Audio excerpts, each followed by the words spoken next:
I'm going to kind of start from the beginning. You know, I know you're from a military family. We talked about that. And would you mind telling us a little bit about your early years so you can kind of get a feel for who Stephanie Bradshaw is?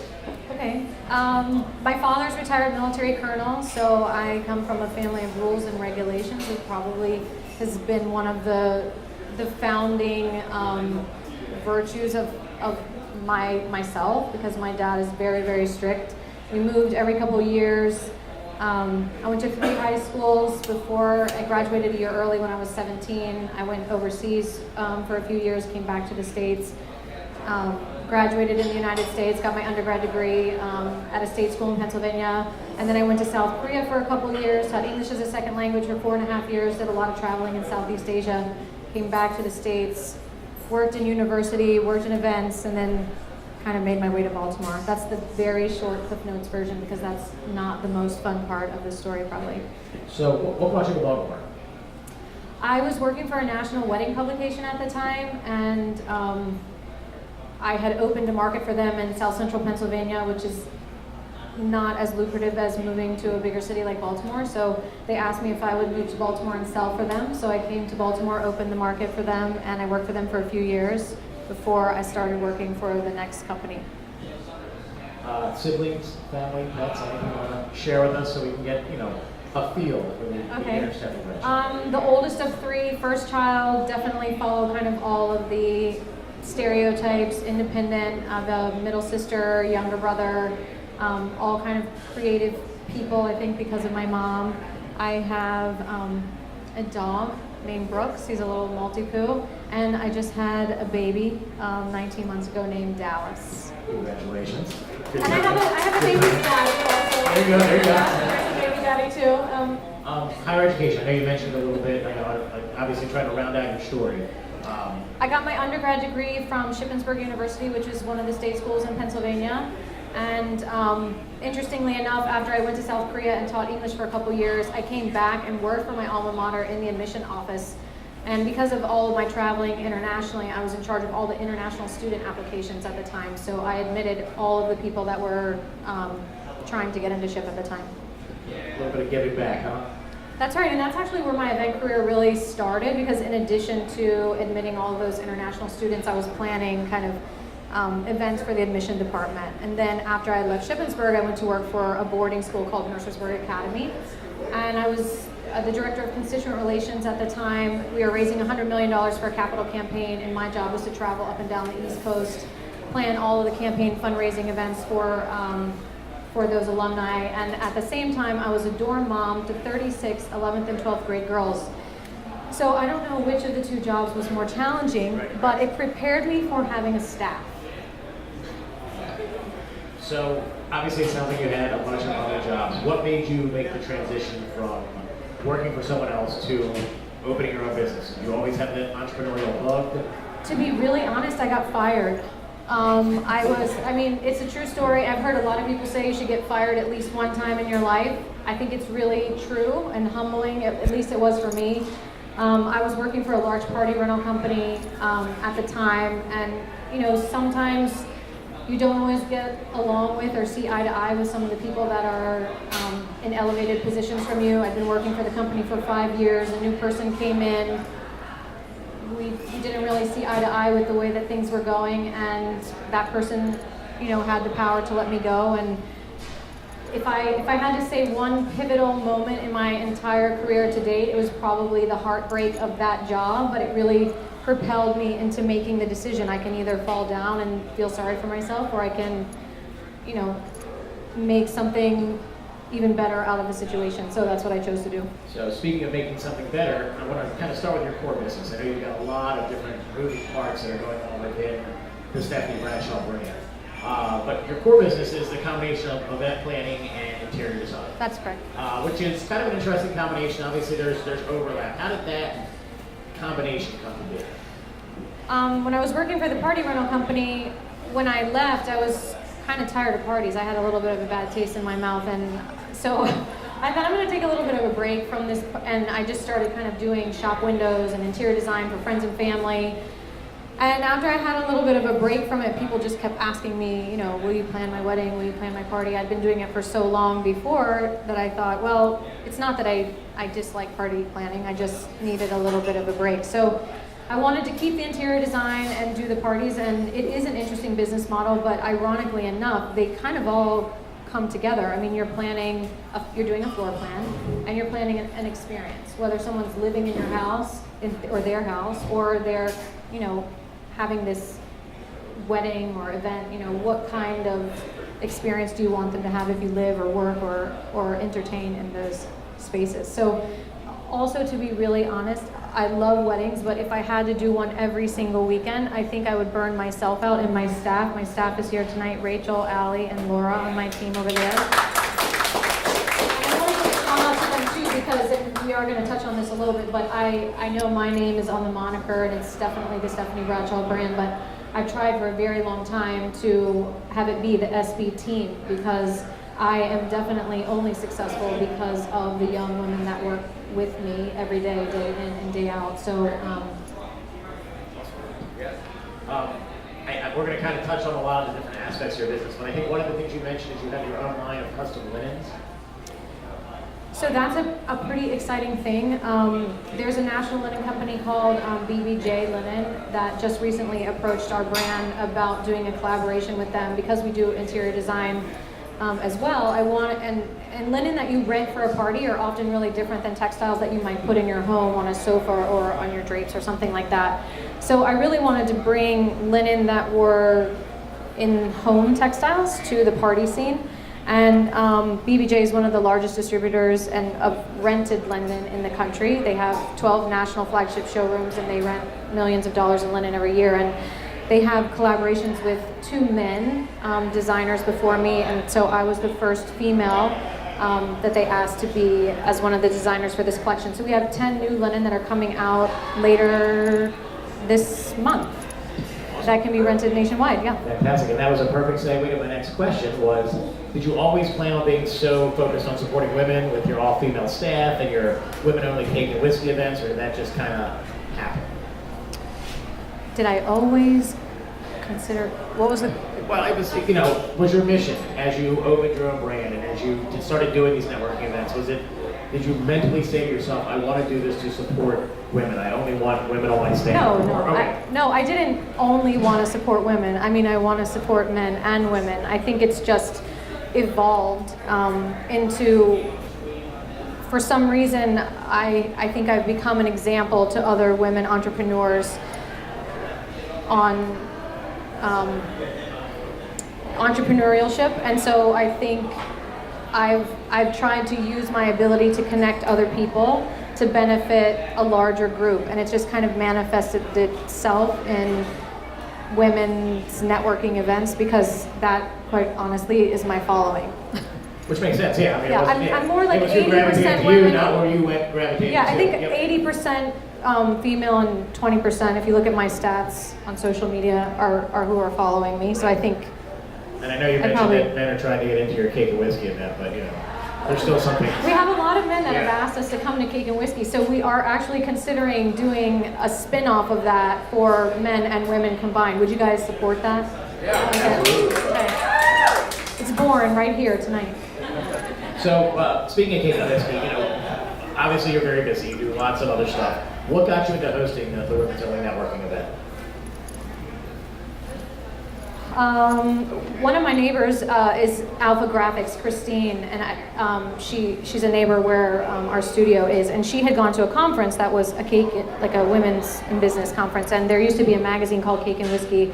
She got this magazine, she came back from the conference, she was super jazzed about hosting a women's hobnob in Baltimore, and so she thought, oh, my neighbor's an event planner, that would be like a perfect person to hook up with, and so she asked me if I would do it, and I said yes, and then I guess kind of my OCD and wanting to plan every detail kind of took over, and then we started planning in them, and then the response has been really surprisingly amazing. We had over 325 people at our last event at the Four Seasons, and we're hosting another one on June the 7th at Anthem House. And so what I've really tried to do is just bring really great, smart people together in a place that's approachable.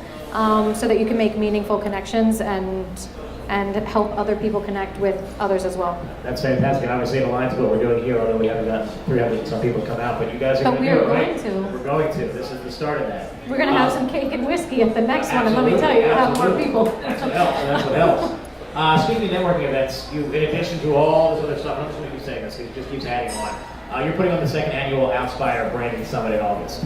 Can you, obviously that one's open to more than just women, so we'd love to hear a little bit more about that, maybe get that opportunity to enter into your world. So I used to be really involved with the National Association of Catering and Events for many years. For about a decade, I sat on the board, and I was a closing keynote speaker at one of their conferences, and for whatever reason, my business was kind of growing at the time. I needed to focus more energy on that, and so I stopped attending that conference because the education was really not exactly what I was looking for at that time as my business kind of grew and my experience grew. So I thought, well, what kind of conference would I like to have? And anybody that knows me knows I'm very focused on brand centric. All of our events are branded. My company is branded. We do a lot of branding for other people. And so I thought, well, why don't we have a branding conference and talk about the evolution of a brand, and starting with brand architecture. And one of my friends, Andre, brand architect, is here tonight. He brought some friends. Thank you for supporting also. And so we hosted the conference in 2016. I was 8.5 months pregnant. I don't recommend doing that to anyone, by the way. It was a huge success. We had 2 full days of education and 3 evening events, and then I took a break last year because of the baby, and we're going to do it again. We've tweaked the format a little bit. This is probably one of the most interesting parts for you guys.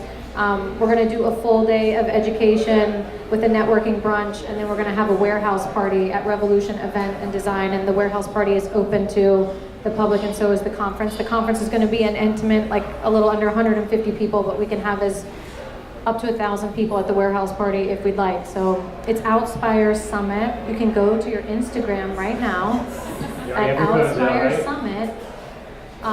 We're going to launch the website probably next week.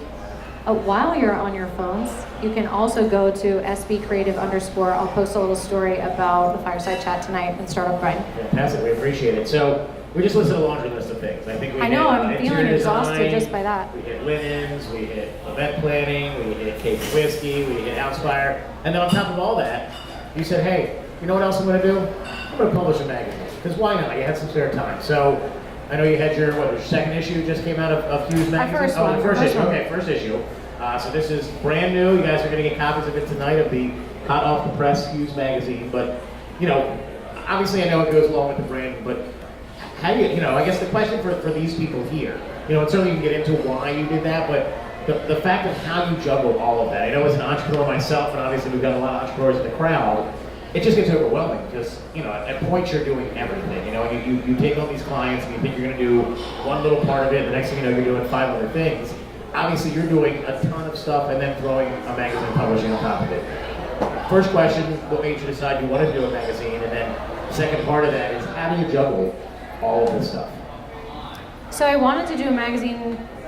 I didn't really know that I wanted to do a magazine. It just kind of evolved into something that was happening and how I do it are the young women that are sitting over here. I know I've mentioned them before, but I definitely, if I didn't have the support of all of them, none of this would happen. And if you were to say, Stephanie, what are you really, really, really good at? I'm really good at project management. I'm really good at seeing kind of a picture of some place that I want to go, and then how do I build that to happen? And what kind of verticals do I want to be coming into the business that are going to be representing the way that we want our brand to be placed in the market? And so I thought that as a design person, I love to read magazines. How many of you guys like to read magazines? Or do you just read on your phone and scroll? Still paper magazines, anybody? And I felt I didn't want it to be like this lost art. And so I thought, okay, I really like that. And we do so many things. So a lot of people know that we do events because at weddings there's always a really cool photographer that takes pictures and they see everything, it's published later. Not everybody knows that we do interior design as well, and not everybody knows that we do graphic design. So I thought, what if I do this cool publication that's on a large scale that people are not going to want to throw away, and after they read it, they leave it at Starbucks because it's just so beautiful. that they can see everything that we're doing, but we're also highlighting all of the people that are working with us on all of the events. Even if they're not on my team, they're on my team for that event. So every videographer, photographer, florist, all of those people are highlighted in the notes section of the project that we're featuring, and then also featuring some other people in town that are doing cool ass creative shit and giving them a platform to really help elevate their brand. Which is awesome. And again, it's all about giving back. Which kind of leads me into my next question. You know, like our Baltimore-focused chapter, you're very ingrained in the Baltimore community. Do you feel, you know, that that's an important part of your success is, one, being ingrained in the community, but two, just Baltimore in and of itself? Obviously, you've lived a lot of other places with your background and with your military upbringing. Baltimore compared to maybe some other cities, do you think you would have had the same kind of success and adoption in another city? Or was, you know, Baltimore really an integral part? I want to say yes. Because we'll take it. All right, that's good. Thank you. No, I want to say that. I want to say that I would like to think that I would be successful wherever I decided to invest my energy, because I believe that about myself. But am I 110% passionate about being successful and supporting Baltimore? Yes. I think Baltimore gets a bad rap a lot of the time, and I think one of my initiatives, especially if you follow me already, know that if I can be a small part of bringing a positive light to this amazing, beautiful city full of entrepreneurs like you guys and creatives, then I think that that's part of why I'm here. So mixed in with all that laundry list of stuff that you've done, is there anything on the horizon for Stephanie Bradshaw that you want to conquer next? I have so many things that I want to do. I think I don't know, what am I missing? What do I want to say? We're going to conquer the world. There you go. Baltimore first, right? And then the I know, world. I know it sounds really funny. And the girls who have come to listen to me tonight that work with me all the time know that I say this, but I really never knew that my business was going to become this opportunity to mentor other people. And that's one of the things that I've really enjoyed about it, is watching these young women. And I actually did have one man who interned for me before, so I'm not opposed to any men that want to come and apply. But women do tend to. Sure, that makes sense. Absolutely. Yeah. So I think I didn't realize when I started that I was going to be able to help these young women have confidence and grow into these really even more smart, confident professionals. And so I think if I can do that in some small way, not only with my team, but by being kind of the leader of the cake and whiskey and the connecting, then that's another thing that I like to do is help other businesses grow. And I think one of the number one reasons why I've been successful is because whatever project I'm thinking about, I'm thinking about the win-win for both sides. So whenever I take something on, let's say the linen line, well, what's the win-win for both of us, not just what's the win for me? And we don't really take on every single project that comes our way either. We take on the projects that we feel are going to be the best alignment for both of our brands. And so sometimes knowing when to say yes and when to say no are equally valuable. Absolutely. You had some fantastic advice for entrepreneurs in the early stage of their business when we talked before. You know, in your opinion, what would be the 5 things you wish you knew when you started that you know now? Oh gosh, in random order, that it's really, really, really hard. And that you never, no matter how successful you are, no matter how much the numbers get bigger, it's just business. And that you have to take calculated risks, and that you're gonna fall down 20 times to every time that you're successful. And you know, we live in this age of social media, right? You follow these people on social media and you're looking at everybody's highlight reel, and I can assure you, for every beautiful picture that I post, there were 20 other really shitty things that happened that I tried not to focus on. So I think probably I wish that someone had told me that the payroll, the feeling of payroll never goes away, even when your bank account and your cash flow is going well. So that's probably one.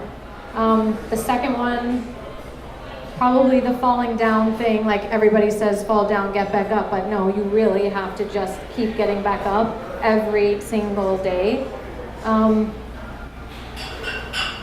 5 things? No, there's so many things. I had 2 written down here, but you said it was going too fast, so I made it 5. 10? No. I thought I was trying to think of things that I wish I had known before, but I think that you just figure it out along the way. Sure. And I know one of the things you mentioned, and maybe we want to get into it a little bit more, is surrounding yourself with really good, supportive team members, friends and family. You know, I know that was kind of an important part. Early on, obviously, you didn't have the team. What kind of support did you have?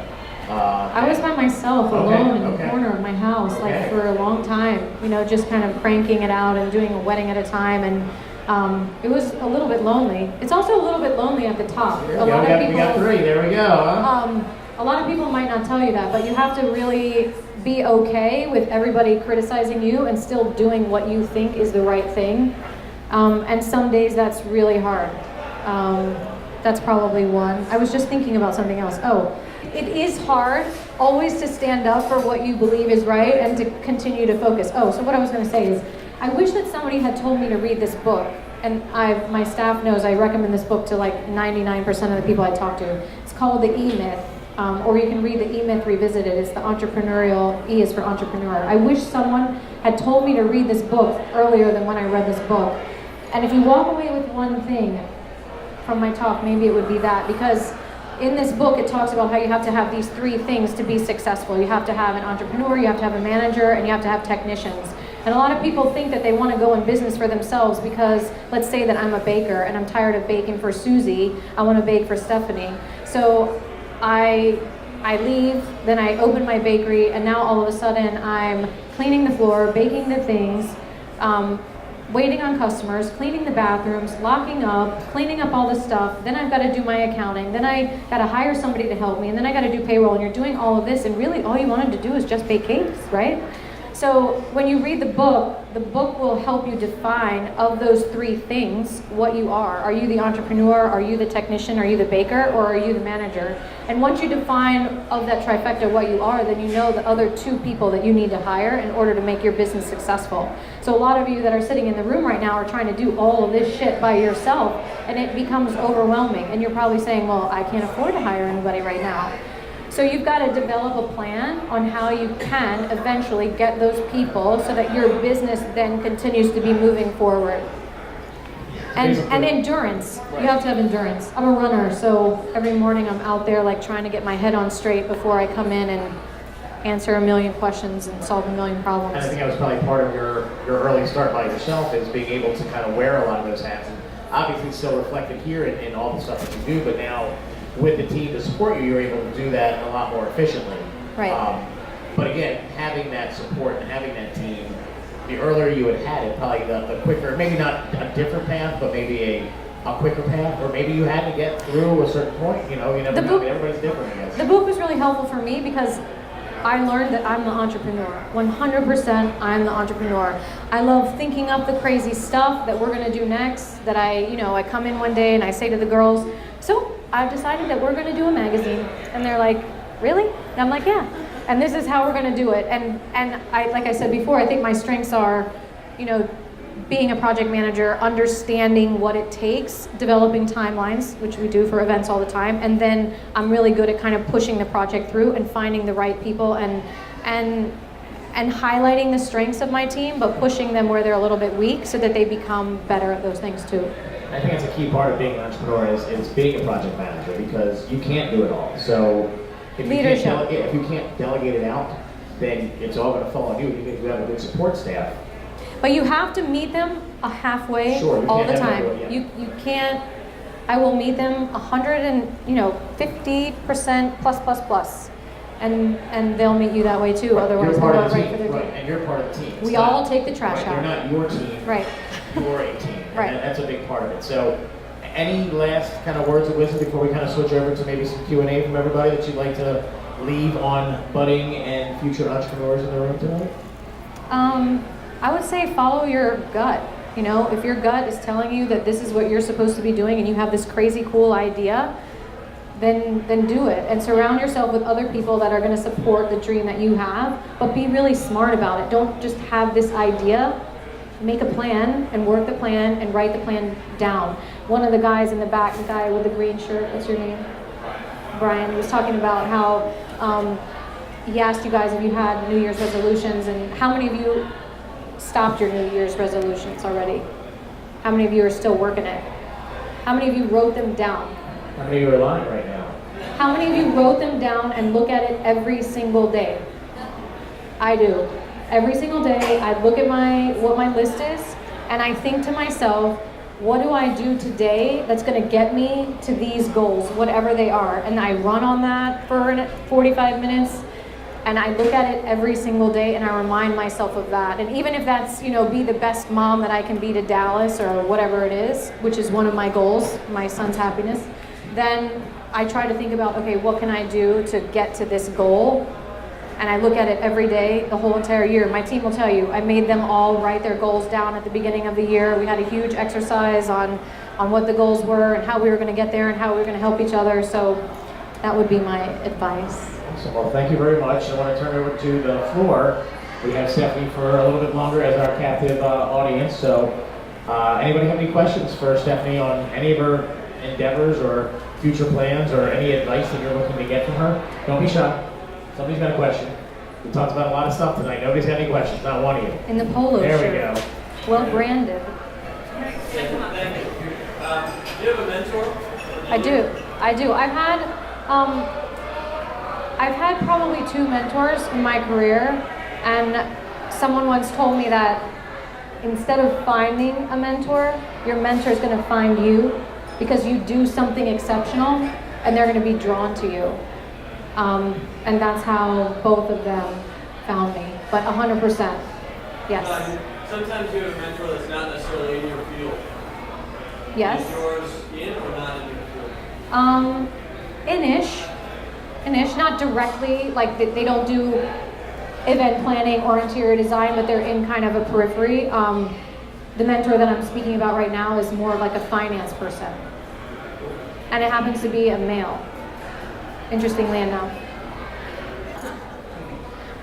So I'm curious to know, in your early days when you were lonely and huddled in the corner of your house. I hope it didn't come across as like lonely and huddled in my corner. I get it, as a single founder, right? Oftentimes I get told, okay, well, have you thought about a co-founder? And there's plenty of ways that I do think about that. I wanted to know your perspective on it, because I'm sure you've had a lot of people approach you wanting to help you with your business in a co-founder-like way. What's your perspective there? How many of you guys have co-founders in your business? Because I don't want to be negative to co-founders if you do have one. I just don't think that for me, it's the right path. I think you can never predict the way that something is going to go. And oftentimes it doesn't always go the way that you think that it's going to go. And so rather than ruin that relationship, I would rather not do that. And so for me, I think that it's been the best decision for me not to be the sole CEO. Boom. Yeah, right here. Going off of that, when did you kind of decide that instead of being on your own, it was time to expand and share and build your team out? Was there a point where you realized it just was so lonely in the corner? And when did I decide? I think it got to the point that I had so many events that I was trying to manage by myself that I just felt like if I'm going to take this next one, I need some help, and what's the risk going to be? And so how can I try to afford to bring that person on? And so that was when. And I could never have predicted all of the opportunities that have come and gone through my business. I think another piece of advice that I would give would be you have to evaluate all of those things and make calculated risks. And so I made a calculated risk to take on one person. And then every time you bring another person on, you've got to work the numbers to make sure that you can sustain that long term. And that's how I did it. When you did hire someone to bring them on, and it had been kind of a solo venture for so long, and obviously you have all the pieces of your company, was it kind of a weird transition to bring someone on who didn't have that vision or have it all in their head, and you have to kind of explain it to them and share it, and they might not do it as well as you at first?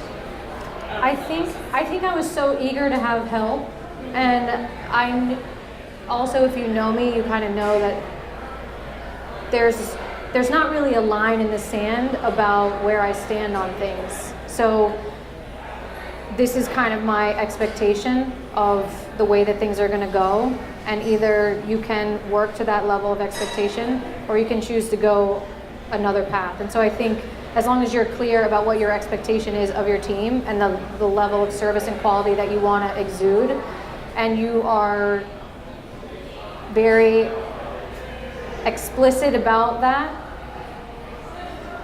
there's no ambiguity if they don't do it.